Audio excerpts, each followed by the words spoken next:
So what I wanted to do here is have a discussion about Psylocke, also known as Betsy Braddock. And what I'm hoping is that at the end of this video, you'll have a good understanding of her character, as well as why she's proven to be such an important and popular character in the X-Men and Marvel Comics. So while she's better known for her role as part of the X-Men team, Psylocke made her first appearance as the twin sister of Brian Braddock in Captain Britain comics as part of Marvel UK. To sidetrack here, as it was originally founded in 1972, Marvel UK was formed as a publication that reprinted American comics for British readers and did not actually begin producing original material until 1976, when the company released Captain Britain Weekly, written by Chris Claremont and drawn by artist Herb Trimpe. While the comic was originally released on a weekly basis, in an effort to boost sales and maintain the cohesive universe, Captain Britain was crossed over into Marvel UK's reprinted version of Spider-Man in 1977, leading to massive success attributed largely to Marvel's most popular heroes, allowing for exposure to the Captain Britain character. Because Claremont's writing style focused on expanding the characters while maintaining strong storytelling, in issue number 8 as it was released in December of 1976, Betsy Braddock debuted as the twin sister of Brian. Now something to take note of was that at this point in time, like most everyone else, Betsy did not know of her brother's identity as Captain Britain, but her introduction came by way of the fact that her older brother Jamie Braddock had been involved in a car crash under mysterious circumstances. As she explains to Brian, Jamie had been driving his Formula 1 race car along the track behind the Braddock mansion when it suddenly spun out of control due to unknown means. As a result, Betsy was forced to watch as the car collided with a line of trees and exploded. While Betsy was able to smother the flames, the situation got out of control, leading her to turn to Brian in an effort to discover why the crash had occurred and how to save Jamie's life. To this end, Claremont began fleshing out the early aspects of Psylocke's character by establishing that she was an accomplished charter pilot and that she was able to bring Brian back to their mansion by plane, as well as her latent psychic powers by having the plane psychically attacked by Dr. Sign. Tormented by visions of monsters put into her head by Sign, Betsy crashed and Brian transformed into Captain Britain, doing battle with Sign himself while trying to avoid his mind control powers. And so after a skirmish where Captain Britain is able to break free of Sign's control on him and wakes up as Brian Braddock at the mansion with his brother Jamie, who appears to be absolutely fine, Psylocke's latent abilities come into play when Sign returns later that night, taking over the mind of Psylocke and forcing her to hallucinate the same monsters from her time on the plane, not realizing that she's actually seeing her family. Now, where the story would see its conclusion in the defeat of Dr. Sign, as a character Claremont created with the intention of being an ongoing part of the Captain Britain title, Psylocke's revelation of Brian Braddock being Captain Britain served to allow her to operate behind the scenes as a kind of sidekick to his character, giving Claremont the potential for future development. However, while Captain Britain was fairly popular with audiences, because his editor had an entirely different idea of what the story should be, which conflicted with Claremont's views of both the character and the world of Marvel, Claremont vacated his position as writer 10 issues in. Following this, after realizing the success that came with Marvel's first line-wide crossover in the form of Contest of Champions, as well as smaller crossovers in various titles, the decision was made to eliminate the Captain Britain series, folding his character and supporting characters over into the larger Marvel landscape,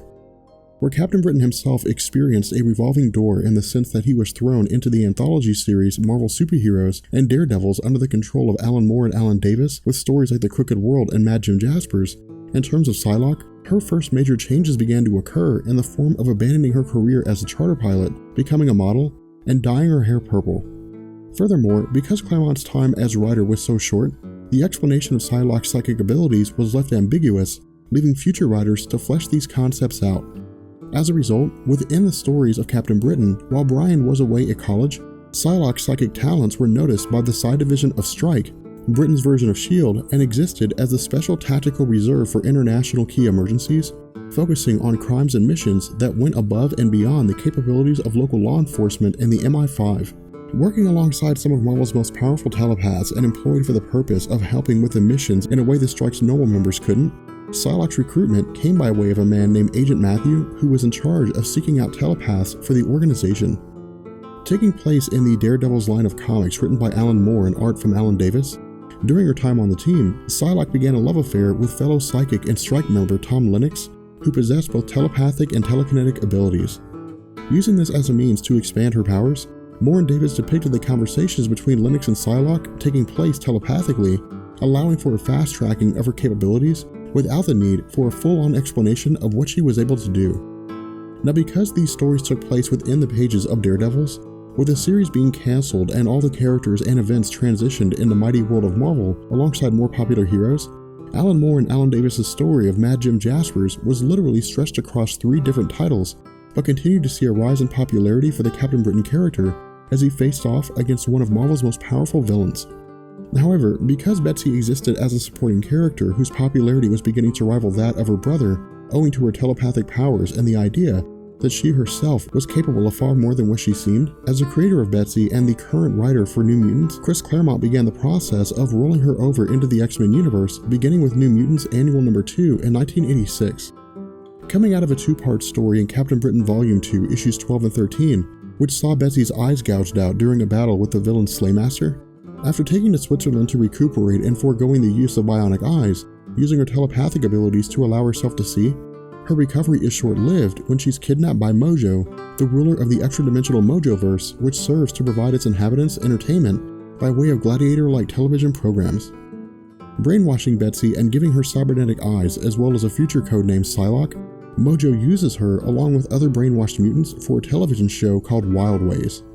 where Betsy and the rest of the group are saved by Psylocke and Cypher, 2 of the New Mutants. Betsy's taken to the X-Men mansion to recover, coinciding with the launch of the Mutant Massacre as Marvel's first crossover between the X-Men related titles, while the main story itself focused on Sinister's marauders killing the Morlocks within the sewers of New York. While she wasn't technically a member of the team, Psylocke was able to prove herself capable by saving the other mutants in the mansion's infirmary when the marauders, led by Sabretooth, infiltrated the mansion. Distracting Sabretooth and leading him away from the other ailing patients, which included Nightcrawler, Colossus, and Kitty Pryde, Betsy's battle with Sabretooth was entirely one-sided until Wolverine and Storm appeared, allowing Psylocke the opportunity to look into Sabretooth's mind, learn his connection to Mr. Sinister, and grant Wolverine a momentary distraction, resulting in Sabretooth's defeat. As a result, Claremont used the conclusion of the storyline as a means to officially induct Psylocke into the team, under the auspices that her ability to telepathically distract Sabretooth served as a catalyst to not only allow the X-Men victory, but showed them the hidden hand behind the Mutant Massacre. Now, going forward into the main Uncanny X-Men series as it was written by Claremont, Psylocke became an extremely valuable member of the team, aiding in battles against villains like the Brood, Abomination, the Orphan Maker, and the Savage Land Mutates. However, at this point in time, while Psylocke had respectable psychic powers, which included telepathy, mind control, astral projection, and the ability to speak to other people's minds across long distances, she had no real physical fighting skills, and in fact, during a battle against a villain called Adversary, whose sole purpose in life is to bring chaos and destruction to the universe through the use of magic, Betsy herself was actually killed. Taking place as part of the Fall of Mutants storyline in Uncanny X-Men issues 225 through 227, from January to March of 1988, where the story's conclusion saw the world assuming the X-Men had died, leading to Nightcrawler and Kitty Pryde helping to form Britain's superhero team Excalibur. In truth, the X-Men had been allowed passage through the Siege Perilous, a device that allows for those that pass through it to begin their lives anew without any knowledge of their past experiences. Initiated by Claremont as a soft reboot in an effort to wipe away her convoluted history and create a wholly new character, with Uncanny X-Men issue number 256 in 1989, Psylocke woke up on an island in Asia where she was found by the Hand, a group of ninjas focusing on sorcery with ties to Hydra, during which time she was taken to their leader Matsuo, who swapped her mind with his lover Quanon, who was brain dead under the belief that Psylocke's telepathy would save Quanon,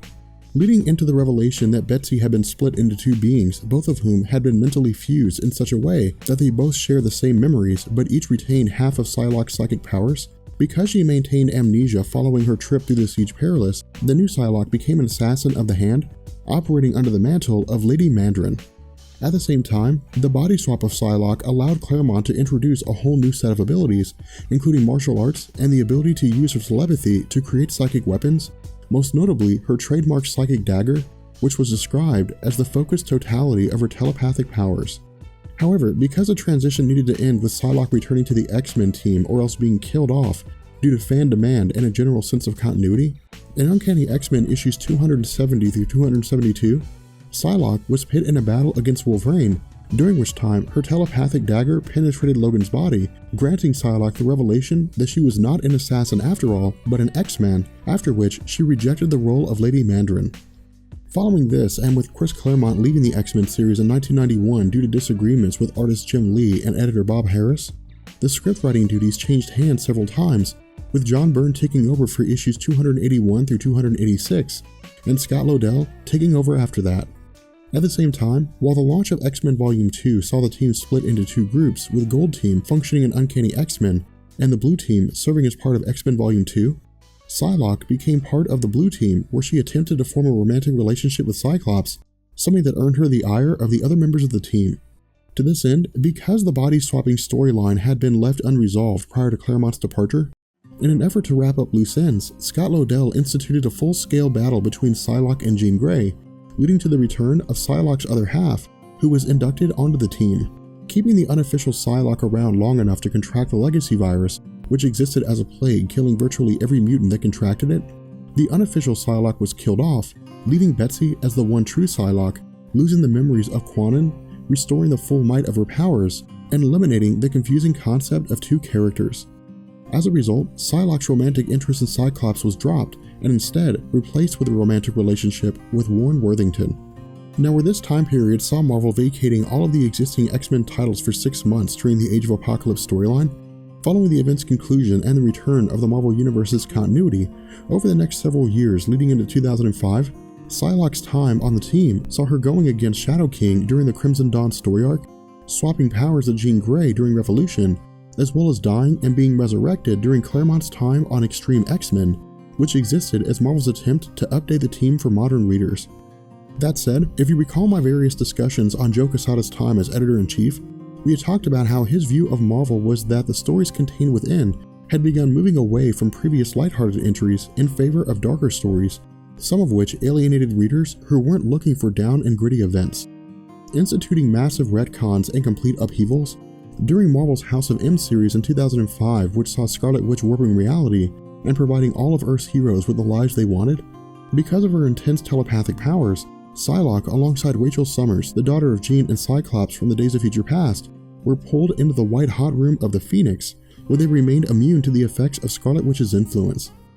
However, this immunity was short-lived in that following the arrival of Jamie Braddock, who had been driven insane by events within his own storylines, his powers of minor reality warping were enough to force Psylocke and Rachel into the House of M continuity, where they, alongside the rest of Marvel's lineup, launched an attack against Scarlet Witch and forced her to return reality to the way it was. Now, while the post-House of M landscape would see 98% of the mutant population losing their powers, whether it was due to Psylocke being a fan favorite or something else, for reasons I don't know, Psylocke's powers remained intact, and she was removed from the X-Men team and instead rolled over into the Exiles under Chris Claremont,